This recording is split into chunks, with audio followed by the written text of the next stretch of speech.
Hello everybody, it's that college football guy here, another video. Yeah, I'm doing one on a Monday. Because this one is something that actually got, I was thinking about doing this, and then Brandon H did this in the comments, so shout out to Brandon for suggesting this one. I did realistic candidates for the Big Ten and the SEC, and who's realistic. So who's realistic for the ACC? Well, maybe realistic, maybe the best word for it, maybe viable. Might be a better way of putting it, because we don't know what the criteria they're looking for. I mean, is it ESPN doing it based on viewership? But I'm doing this from a different aspect. I decided to go through here as like, everybody, and hearing everybody is like, who's, the TV viewership on there is obvious. We've gone through those candidates, but turns out the ones who are up in viewership, it pretty much falls in line with this list.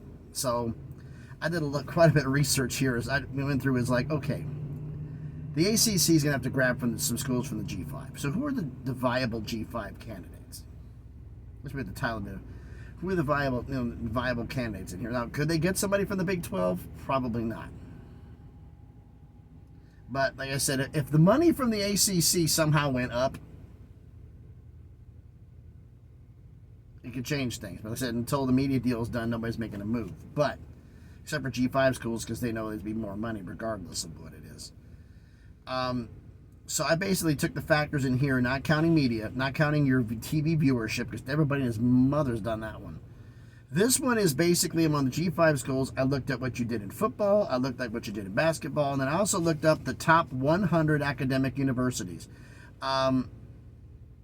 I didn't use the U.S. News and World Report, because that's primarily like tuition-based and financial. It is not the criteria. I use Educator Corner, who is they're more respected in that aspect, and they're top 100. And there's some schools that came in here to explain some things, and I'll get into that. So basically, I'm going to explain among the G5. I did not count any Mountain West schools for this, because they're doing the thing with their own right now. If they wanted to go to the ACC from the Mountain West, it'd be a zero money, and they're not doing it. Considering the fact they could have a chance to make, if they're merging with them, can make just as much money, maybe a little bit less, being in the Pac-12. So why would they go east? Makes no sense. And none of the schools in the Mountain West are AAU or in the top 100 academic, which is the reason why they would be considered. So, I mean, San Diego State and Colorado State are R1 research. That's what Stanford and Cal want, but no. So this is what we're going to do here. Like I said, I'm going to go through the American, Conference USA, the MAC, and the SUM. I'm going to go through football, basketball, which is, some people say basketball is important to the ACC, and basketball should be important to the ACC because it can generate you some revenue. So I went through that, like basically who was winning this past season. And then the top 100 universities, and I'm going to go through and lift off who are candidates and who is a dark horse to get in. But I'll get into this. Right now, football-wise, let's go with the American. Only 4 schools in the American had a winning record last season. Only 4. Tulane was 11-3. UTSA was 9-4. Memphis was 10-3. South Florida was 7-6. That's it. Everybody else was losing record. And Conference USA had 4. Liberty was 13-1. Mexico State was 10-5. Jacksonville State was 9-4, and Western Kentucky was 8-5. In the MAC, Miami of Ohio was 11-2. Ohio was 9-3. Bowling Green was 7-5. Toledo was 11-2. And in the Sun Belt, they actually had 7 schools with a winning record. James Madison was 11-2. Appalachian State 9-5. Coastal Carolina 8-5. Georgia State 7-6. Troy's 11-3. Texas State 8-5. South Alabama 7-6. So you have some viable football contenders. Now, what about basketball? Well, let's start with the American again. There were 7 schools in the American had winning records in basketball. South Florida led the way with 25-8. FAU's 25-9. Charlotte was 19-12. UAB was 23-12. Memphis was 22-10. North Texas was 20-14. Tulsa was 16-15. Conference USA only had 4 schools with a winning record. Sam Houston State was 21-12. Louisiana Tech was 22-10. Western Kentucky was 22-12, and Liberty was 18-14. Um, and in the MAC, they had 5 schools with a winning record. And that was Toledo was 20-12, Akron was 24-11, Ohio was 20-13, Central Michigan was 18-14, and Bowling Green was 20-14. And in the Sun Belt, they had 5 with a winning record. Appalachian State was 27-7. James Madison was 32-4. Troy 20-12. Arkansas State 20-17. Louisiana 19-14. So you had some excellent basketball schools there. Now, what about the academics? Well, the top 100 universities. Number one, they're not affiliated with this situation. I want number one. Who's number one? Harvard was number one. There's a stunner to anybody. Stanford was number 2. Notre Dame was 12th. Rice was 25th. Now, I mentioned Rice, like, not having a winning record. They were 6-7. They made a bowl game. They just lost the bowl game. But Cal is 30th. Virginia's 31st. Boston College is 32nd. Why are they in the ACC? Academics. North Carolina's 43rd. Wake Forest is 54th. Georgia Tech is 76th. SMU, now doing the conference, is 98th. 3 schools, basketball schools, are in the top 100. So these are, I'm going to preliminarily say these are dark horse candidates for any particular conference. They'd be dark horses. But well, obviously, we know UConn, because of its basketball, would be a candidate, but I'm not going to go on that one right now. But let's get into here. So, like, we have our dark horse candidates here. We have all of our stuff here. Basketball, football. Like, Liberty is a great record in football, not so much in basketball. So, we just look this and do this kind of here. Nobody from the G5, except for Rice. They were on the list. American, you had, the only school that showed up between both that was good in football and in basketball was Memphis and South Florida. They were good at both. But on there. So how would I rank the candidate? So basically what we do here is like for who's actually a viable candidate, I'd have to say in the American, Tulane, Memphis. So Tulane's AAU. They're going to be up there. Memphis, good in football and basketball. South Florida, AAU, good in football and basketball. And Rice, okay in football, not in basketball, but they are an AAU institution and a top 100 university. The dark horse out of the American, I have to say, is UTSA. Basketball's not that good. Football is, but they're not top 100 academic. They would be a dark horse to get in. Conference USA, anyway, is good in football and basketball. Western Kentucky is good at both, but I don't see them as a candidate for the ACC. I don't see any outright candidates for the ACC, but I could see Liberty as a dark horse because of they're good in their football and they're okay in basketball. They might be a dark horse. The MAC, the MAC has Toledo is, exceptional in football and in basketball. So is Ohio. And so is Bowling. Bowling Green's like middle of the road on both. But I don't see anybody in the MAC as a viable candidate.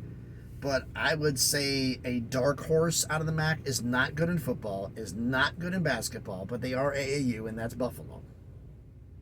Now, are they an odds-on shot? No, but like I said, they're a dark horse. They're on the outside looking in out of the MAC. Now, as for the Sun Belt,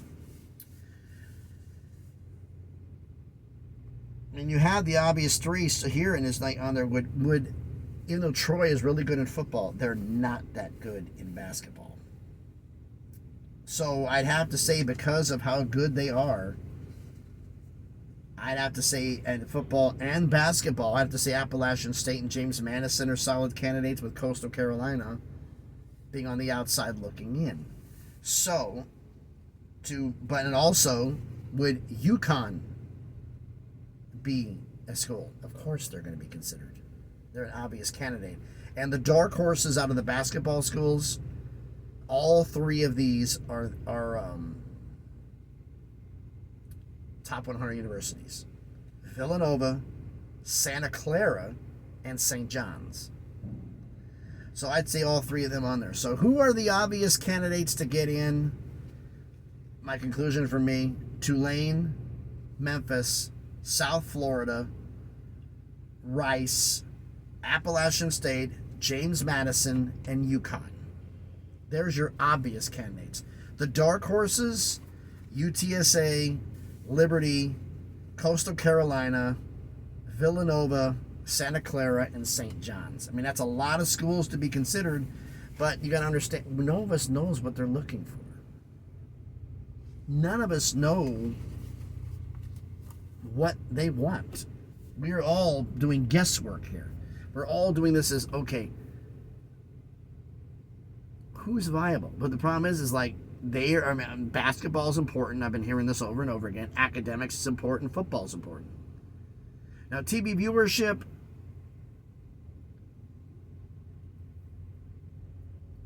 is subjective at times because we know what they've been over 1 year. But what have you been over the last 5 years, 10 years? What's your win-loss record? 5 years, 10 years. Now, this is just a shot here. Plus, there's also the simple possibility that the ACC doesn't add anybody. They drop down to 15 and stay there. I believe North Carolina is probably going to leave. And as I did the video about, I told you about on Sunday about the House bill that's on there, that the legislature in North Carolina is planning on them leaving the ACC, and that would be required to play NC State every year in non-conference games in football and men's and women's basketball. So there's a possibility they may not add anybody, but these are some not realistic candidates. I say these are more viable candidates. What exactly they want, like media-wise, like I said, it's how far back are you going in media? How far back in viewership are you going? That is a little more subjective. It really. But this is just my little shot in the dark here. Now, is this official? Not by any stretch of the imagination. This isn't official. But it's just giving you an idea of what could potentially happen. But why don't you everybody let me know their thoughts down in the comments. So thanks everybody for watching. If you haven't done it already, do me a favor. Smash that like button, will you? Hit the thumbs up. It helps the algorithm, helps the video be seen by more people. Excuse me. Comment on the video. I've put down my ideas of who they are. I want to hear yours. Who are the viable candidates, if any? Does the ACC not add any? I mean, I've said this. You potentially have more members leaving in that 15-school clause. If you lose anybody, replace them immediately so you stay above it. Now, if 3 more leave down the road, you're still there and not caught with your pants down. You need to be proactive. They have been reactive. Will they be proactive? Based on how Jim Phillips and the ACC have been running lately, they were proactive getting Cal, Stanford, and SMU. Can they be proactive again? If you're going to add somebody, Jim, I call up ESPN, say we're planning on adding somebody. Do you have any suggestions? And are you going to pay for them? And we'll see what they say. That'll be the smart thing. But you have some candidates which kind of surprised me that on here, but who would be the top 3? If you lose 3, who's the top 3? All depends on who's calling the shots. But if you want to keep getting that money, you're going to have to listen to ESPN, and the top 3 are Tulane, Memphis, and South Florida. Now, South Florida is good at all sports. They can draw you ratings across the board. Memphis has had that. Tulane's had that. Do you bring in UConn? Just UConn could be in the ACC tomorrow. Why didn't I mention Oregon State and Washington State? I've said this. I think the ship has sailed on Oregon State and Washington State. If they leave,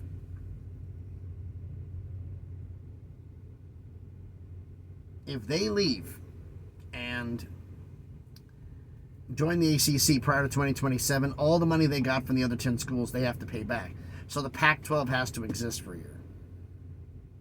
Now, is it a possibility that they don't add anybody until after that's happened? Yes, it's a possibility. But that means Oregon State and Washington State would have to pay a grant of rights fee to get out of the Mountain West. Or the Pac-12, whatever the case may be. So we're uncertain here. But I would say they're out at this point. I said I've heard it many times. They're ready to let Cal and Stanford die on the vine. Because they're done trying to cater to people. But we'll see. Listen, so comment the video, like the video, share the video if you want to. If you haven't done it already, check out some other videos I've done. Subscribe if you like them. Hey, subscribe to the channel. I mean, just past 570. Holy cow, we're getting somewhere. On the long road to 1K. Long road, but we're getting there. So again, thanks everybody for watching. Hope everybody's having a great day. It's Monday morning. I'm here in, where am I at right now? Clayton, North Carolina.